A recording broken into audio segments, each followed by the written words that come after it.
The web panel also includes the Analytics section.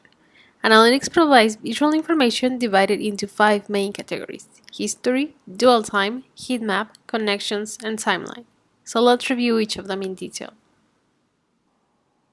In history, we can see all the devices that have been reported by the gateway.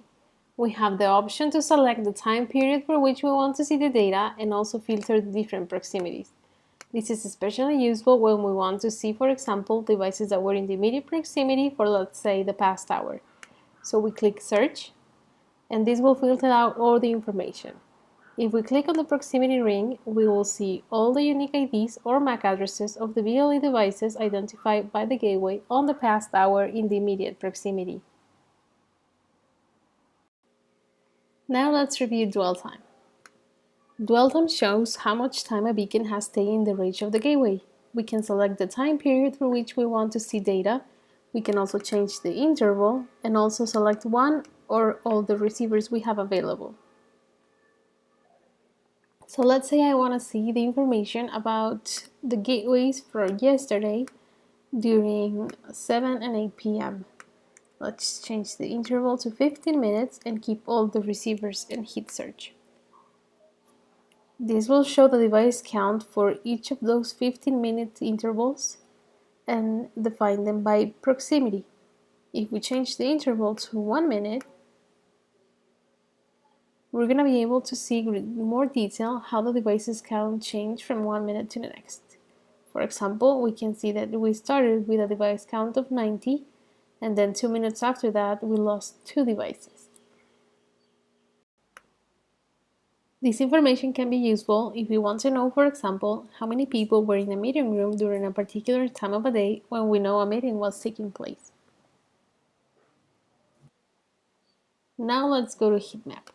Heatmap shows which gateways scan the most devices in a particular time period. The available data can be displayed according to the selected time period and by interval. So let's keep the ones that are in and click Search.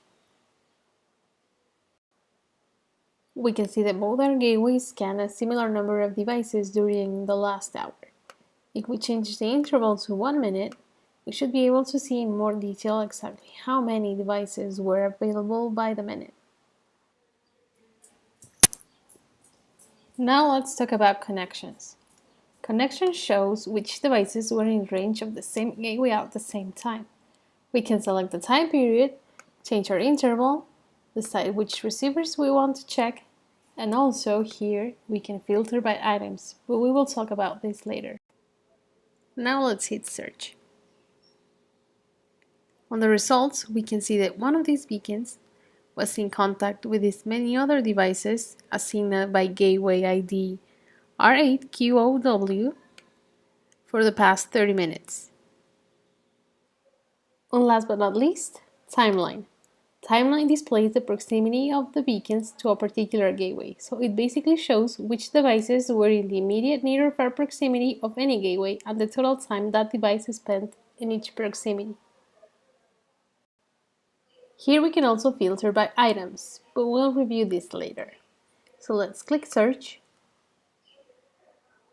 Here we can see, using this beacon as an example, that it was in the near range of our gateway for about 30 minutes and then it moved to the far proximity for the other 30 minutes, while the other gateway detected that device in far proximity the entire time. If we change the time interval to 1 minute, it will be easier to see any further changes in how the gateway detected that particular device. So we can see here that it was detected in the near proximity for about 2 minutes, then moved to far, then back to near, and back to far, while other devices like this one staying in the immediate proximity the entire time.